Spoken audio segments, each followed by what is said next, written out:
Hey guys, Randy from Smart Dog School, home of the calm and relaxed family pets. Today we're going to talk about my dog won't listen to me. This week, and this week alone, I've had a lot of individuals come into the school, and one of the first complaints is, when I talk to my dog, he simply doesn't do what I say. He simply doesn't listen. A lot of the times it's, when we're outside and when he's heavily aroused and when he's running around the yard with other dogs. Well, not to sound condescending, and it may be news, but I know it's not. Dogs simply don't speak English, guys. They never have, and they never will. Dogs respond to stimulus. A stimulus can and will be sounds, which sometimes we call words. Other times it's changes in the environment, things that happen naturally that the dog will respond to in one way or another, whether it's reacting or not. As dog trainers, we understand that they are going to respond to stimuluses based on habits. And a habit, as you guys know, if you have any habits that you like, and a lot of us have habits we don't like, creating habits is all about repetition and all about what works. So dogs are no different. And unfortunately, breaking a bad habit is all about repetition in the other way. So it's a lot harder to break a bad habit than to create a good one. So some of these habits that we look for dogs to create when we first get them in our school here is they're all based on state of mind.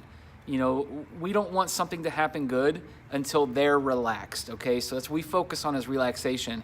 And today I'm going to tell you one of the exercises that I'm going to recommend that you do if you have a dog in your care that is not necessarily calm, that's not listening to you, that sometimes reacts in a negative fashion, jumps on you, lunges out the door, barks incessantly at passerbys through the window, or whatever. These are all reactions based on habit to changing stimulus. That's all it is. So they've been conditioned to react that way. We're going to start from the ground up. Okay. One of the first exercises we do when we get a new client's dog in the school is we work on what's called thresholds. Okay, that's what this is about. Thresholds are anywhere that the dog's going to go from one environment to another. Most usually it's going to be at a door frame. Okay, so going from inside to outside or outside to inside.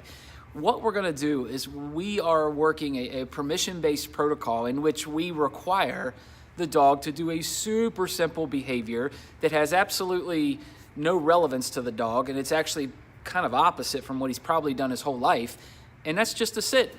Most of your dogs, at least we think most of them, will have some type of association with sitting that is good. So when we first get a dog and you first go through any type of obedience training, typical obedience, or you watch any of the 1,000 YouTube videos, it's, hold a treat up above their head and their butt goes to the floor and you give them a treat. That's a good experience. That's a good consequence for putting their butt on the floor.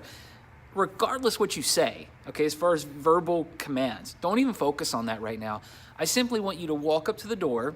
You've got a thumb, so you're the only one that can open the door in theory, and I want you to pull up on your leash, have your dog on a leash obviously, pull up on your leash. He's gonna feel slight pressure there, and I want you to wait for him to sit.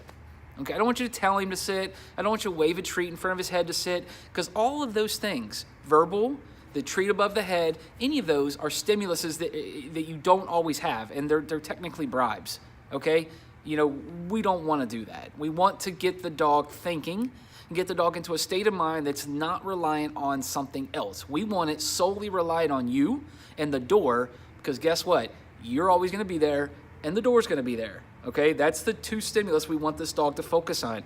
So I want you to walk up there. Instead of pulling back on the leash to hold him back, or instead of pulling through the door, I want you simply to pull up. Now, when I say pull up, guess the weight of his head. I don't know, 3, 4, 5 pounds. It's usually fairly low. Take your 2 fingers, pull up on the leash, and hold up. I'm not telling you to crank up, because his butt will go down if you lift his head up, no doubt. I don't want you to force. I want you simply to put pressure on. This form of pressure is called negative reinforcement, okay? We will release pressure when he does the behavior we're looking for. That's no different than the seatbelt in your car dinging, dinging, dinging, and annoying you until you release it. Also, he's going to look at you confused because you probably never made him do it. You might stand there for 10 minutes, you may stand there for 30 seconds. I don't know. Be patient, wait him out, okay? Once his butt goes to the floor, I want you to push the door open. I didn't say walk through the door. I want you to push it open, let it close. Okay? You do that 10, 15 times to the point where you push it open, he just looks at you instead of outside. Then walk through it. Turn around and do it again. 5 times. Back, back, back, back, back. And that's it. Okay? Wait 3-4 hours, try it again. Anytime you're going to be going out that same door, make sure you require that sit, calm state of mind, open the door, the dog doesn't move. Okay? That's what you're looking for here, okay? Give it a shot. This is just an inside look at what we do at Smart Dog School to start out. I'll try and do a bunch of these on all kinds of different behaviors. This is number 1. And if you have questions, please hit us up below. Call us directly. My number is 859-638-9693. You can come into the school almost any time, make an appointment, show up. We'll show you the whole school, and if any questions, we'll be more than happy to answer them, okay? But try that out. Try the threshold rule, and I'll come up with another one here in the next couple days, share it with you as well, okay? Thanks for watching, and have a great Thanksgiving. Take care.